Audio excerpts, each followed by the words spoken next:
Typing coaching centre में विजय का पहला दिन था। वो अपनी सीट पर बैठा टाइप सीखने के लिए नियमावली पुस्तिका पढ़ रहा था। तभी उसकी निगाह अपने कैबिन के गेट की तरफ गई। कजरारे नैनों वाली एक सांवली सी लड़की उसके कैबिन की तरफ आ रही थी। लड़की उसकी बगल वाली सीट पर आकर बैठ गई, टाइपराइटर को ठीक किया और टाइप करने में मशगूल हो गई। विजय का मन टाइप करने में नहीं लगा। वो किसी भी हालत में उस लड़की से बातें करना चाह रहा था। वो टाइपराइटर पर कागज लगाकर बैठ गया और लड़की को देखने लगा। लड़की की उंगलियां टाइपराइटर के बोर्ड पर ऐसे पड़ रही थी जैसे हारमोनियम बजा रही हो। क्या देख रहे हो? थोड़ी देर बाद लड़की गुस्से से बोली, आपको टाइप करते हुए देख रहा हूं। यहां क्या करने आए हो? टाइप सीखने। ऐसे सीखोगे? लड़की के स्वर में तल्खी बरकरार थी। वो गुस्सा थी। विजय ने कहा, मेरा आज पहला दिन है, इसलिए मेरी समझ में कुछ नहीं आ रहा है।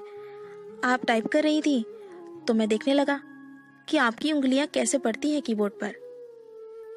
आपको टाइप करते हुए देखकर लगा कि मैं भी सीख ही जाऊंगा। यदि इसी तरह मुझे ही देखते रहे तो आपकी ये मनोकामना कभी पूरी नहीं होगी, लड़की ने कहा।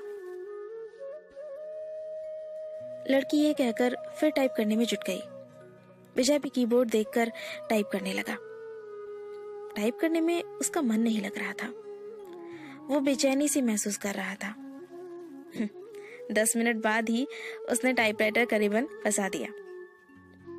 लड़की ने कहा, रिबन तो फंसेगा ही जब ध्यान कहीं और होगा। लड़की उसके टाइपराइटर को थोड़ा अपनी ओर खींचकर रिबन ठीक करने लगी। लो, ठीक हो गया, लड़की ने कहा। लड़की फिर टाइप करने में लग गई। लेकिन विजय का मन टाइप करने में नहीं लगा। वो लड़की से बात करने की ताक में ही लगा रहा। मन नहीं लग रहा है? अचानक लड़की ने उससे पूछा। तुम पाछे खिल गई। हाँ, लगता है कि सीख भी नहीं पाऊंगा। आसार तो कुछ ऐसे ही दिखते हैं। आपका नाम? विजय ने बात बढ़ाने के लिए सवाल कर दिया। सरिता। अच्छा नाम है, बहुत अच्छा नाम है। लेकिन मुझे इस नाम से नफरत है। विजय ने पूछा, क्यों? अब कोई एक कारण हो तो बताएं। ये कहते हुए सरिता अपनी सीट से उठी और पर्स कंधे पर टांगते हुए कैबिन से बाहर निकल गई। विजय उसे जाते हुए देखता रहा।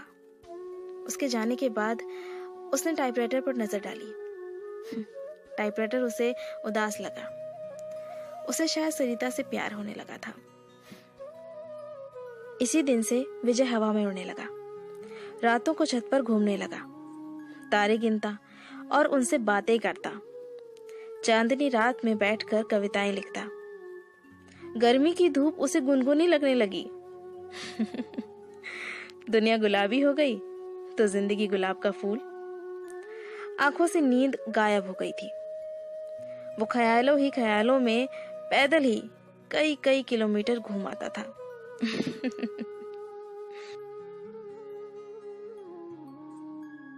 अपनी इस स्थिति के बारे में उसने अपने एक दोस्त को बताया तो उसने कहा, तुम्हें प्यार हो गया है। दोस्त की बात सुनकर उसे बहुत अच्छा लगा। अगले दिन विजय ने सरिता से कहा, आप पर एक कविता लिखी है, चाहता हूं कि आप इसे पढ़ें। सरिता ने कहा, यह भी खूब रही, जान ना पहचान तू मेरा मेहमान। कितना जानते हैं आप मुझे? जो भी जानता हूं उसी के आधार पर लिखा हूं। सरिता उसकी लिखी कविता पढ़ने लगी। कविता के नीचे उसने विजय की जगह सागर लिखा था।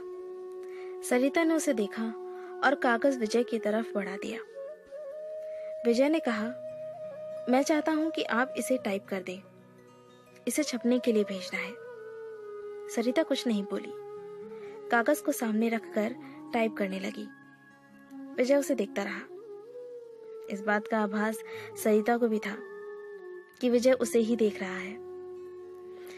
लेकिन उसने कोई विरोध करने की बजाय उससे पूछा, आप कवि हैं? हाँ, बनने की कोशिश कर रहा हूँ। कवि भगौड़े होते हैं, सरिता ने उसकी ओर देखते हुए कहा। उसकी इस टिप्पणी से विजय सकपका गया। सरिता ने फिर कहा, कवि अपने सुख के लिए कविता रचता है। रचते समय वो कविता के बारे में सोचता है, मगर उसके बाद वो कविता को उसके हाल पर छोड़ देता है। कविता जब संकट में होती है तो कवि कविता के पक्ष में खड़ा नहीं होता। विजय ने पूछा, यह आप कैसे जानती हैं? मैं समझती हूँ कि आदमी की जिंदगी भी एक कविता है। मेरी जिंदगी भी एक कविता है। मेरी जिंदगी मुझे अच्छी नहीं लगती, इसलिए कविता भी मुझे अच्छी नहीं लगती। अरे वाह, आप तो कवि हैं, विजय ने कहा। हाँ, अभी आपने जो कहा वो तो कविता है, सरिता ने कहा। नहीं, कविता नहीं, कविता का प्रलाप है, उसकी वेदना, जो उस कवि के कारण उपजी है जिसने मेरी जिंदगी की रचना की। इतना कहकर सरिता कैबिन से बाहर चली गई और विजय सोचता रहा कि कैसी है ये। आज उन्होंने बहुत अधिक बातें की। उनके वार्तालाप को देखकर टाइपिंग इंस्टीट्यूट चलाने वाली मैडम ने उनके पास आकर कहा कि आजकल तो तुम काफी खुश हो सरिता। बदले में सरिता केवल मुस्कुराई। विजय भी मुस्कुराया। तो क्या मेरे प्यार की गंध इसे भी लग गई, उसने सोचा। मगर उसके अगले दिन से ही एक सप्ताह तक सरिता टाइपिंग स्कूल नहीं आई। विजय बहुत परेशान हो गया। विजय रोज आता रहा और निराश होकर वापस घर जाता रहा। 8वें दिन सरिता के आते ही वो पूछ बैठा कि एक सप्ताह तक कहाँ थी, आई क्यों नहीं? जिंदगी में बहुत दिक्कतें हैं, कहते हुए सरिता अपनी सीट पर बैठ गई। विजय ने सवाल किया, क्या हो गया? मेरी बहन जो बीए कर रही है, किसी लड़के के साथ चली गई। दोनों बिना शादी के ही एक साथ रह रहे हैं। ऐसा क्यों किया? उसका कहना है कि यदि वो ऐसा ना करती तो उसकी शादी ही नहीं हो पाती। विजय ने पूछा, मतलब? हमारे घर के आर्थिक हालात। इतना कहकर सरिता चुप हो गई। विजय ने कहा, मुझे नहीं लगता कि आपकी बहन ने गलत किया है। आजकल की युवा पीढ़ी विद्रोही हो गई है। वो परंपराओं को तोड़कर नई नैतिकता गढ़ रही है। समय के साथ सब ठीक हो जाएगा। सरिता ने कहा, हाँ, पर माँ तो नहीं समझती। हाँ, उनके लिए समझना थोड़ा मुश्किल है, लेकिन आजकल सब चलता है। हमारा समाज बदल रहा है।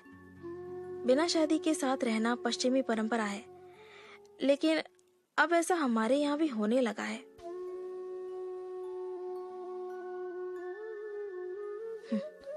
हाँ, बैठकर सपनों के राजकुमार का इंतजार करने से तो बेहतर ही है ना कि जो हाथ थाम ले उसके साथ चल दिया जाए। चाहे 4 दिन ही सही, जिंदगी में बाहर तो आएगी। विजय को लगा कि कह दे कि फिर तुम मेरे साथ क्यों नहीं चली चलती, हम शादी कर लेते हैं। पर वो कह नहीं पाया। जानते हो, मेरी एक बहन 12वीं में पढ़ रही है। उसका भी एक लड़के से प्रेम चल रहा है। वो दोनों एक दूसरे से शादी करने को तैयार हैं। अगले साल बालिग होते ही दोनों शादी कर लेंगे। विजय के मन में आया कि कह दे कि अच्छा ही है, वो अपने आप वर खोज ले तो तुम्हें परेशानी नहीं होगी। वैसे भी 5,000 की नौकरी में तुम कौन सा राजकुमार उन्हें दे दोगी। अच्छा है कि वो अपने अपने प्रेमियों के साथ भाग जाए।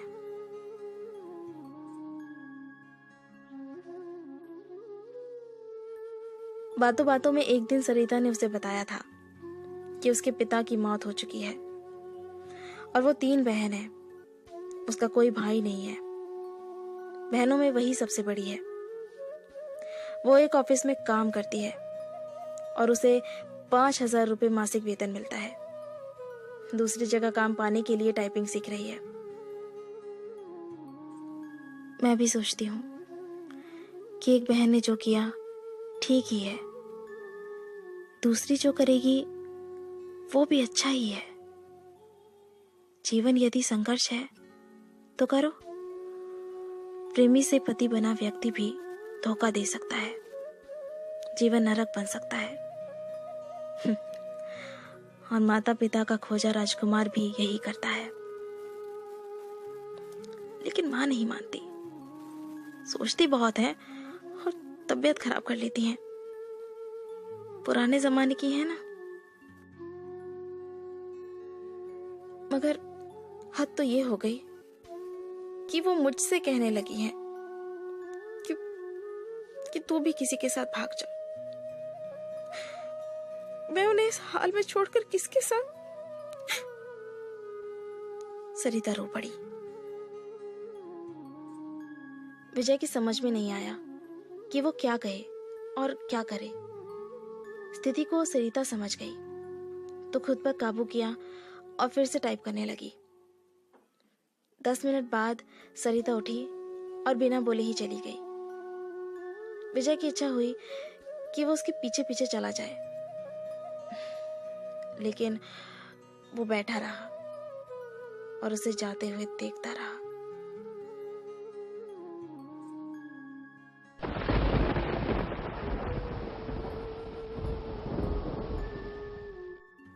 आसमान में बादल घिराए थे, इस कारण परिवेश में अंधेरा पसर गया था। रह रहकर आसमान में बिजली चमकती और बादल गरजते। ऐसे मौसम में भी विजय टाइपिंग स्कूल जाने के लिए तैयार था। वो सरिता से मिलना चाहता था।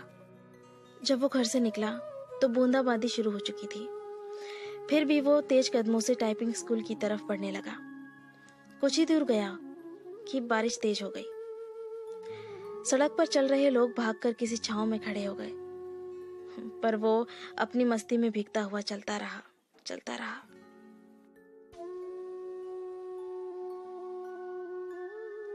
इंस्टीट्यूट पहुंचकर उसे पता चला कि सरिता नहीं आई है। इतनी बारिश में आने की क्या जरूरत थी? मैडम ने विजय से कहा, आप नहीं समझेगी, सब समझती हूँ, लेकिन अब सरिता यहाँ कभी नहीं आएगी। क्यों? आपको कैसे पता? उसका फोन आया था। उसने कहा कि अगर तुम आओ तो तुम्हें बता दूं। वो कभी नहीं आएगी? विजय की आवाज किसी कुएं में से आती लगी। विजय टाइपिंग स्कूल से बाहर आया। बाहर मूसलाधार बारिश हो रही थी। विजय संज्ञा शून्य सा भीगता हुआ घर की तरफ चल पड़ा। उसने सोचा कि वो सरिता के घर जाएगा, लेकिन उसके पास उसका पता नहीं था। उसके घर का पता मैडम तो दे सकती है, ये सोचकर वापस लौटा। लेकिन तब तक टाइपिंग स्कूल बंद हो चुका था। भीगते हुए घर पहुंचा। तब तक उसका शरीर बुखार से तपने लगा था। लगभग 15 दिन वो चारपाई पर पड़ा रहा। जब कुछ ठीक हुआ तो 20वें दिन टाइपिंग स्कूल पहुंचा। मैडम नहीं मिली। ये सिलसिला 15 दिनों तक चला। 16वें दिन उसे मैडम मिली। उसे देखते ही बोल पड़ी, काफी कमजोर हो गए हो। विजय ने कहा, हाँ, उस दिन बारिश में भीगा तो बीमार हो गया था।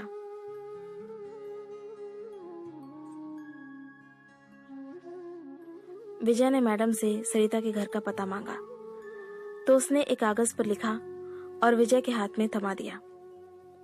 मैडम को धन्यवाद बोलकर विजय चल पड़ा। वो आज ही सरिता से मिलना चाहता था। जब वो मैडम के दिए हुए पते पर पहुंचा तो वहां ताला लगा था। पड़ोसियों से पूछने पर पता चला कि सरिता यहीं रहती थी, लेकिन अब मकान बेचकर चली गई है। कई लोगों से पूछने के बाद भी विजय को उसका नया पता नहीं मिला। बेचारा निराश होकर घर लौट आया। सरिता के इस व्यवहार से उसे काफी धक्का लगा। उसे कुछ समझ नहीं आ रहा था कि सरिता ने ऐसा क्यों किया। वो सरिता की याद में कविताएं लिखने लगा। एक दिन उसने एक सपना देखा और उसके भावों को कविता के रूप में कागज पर लिखा।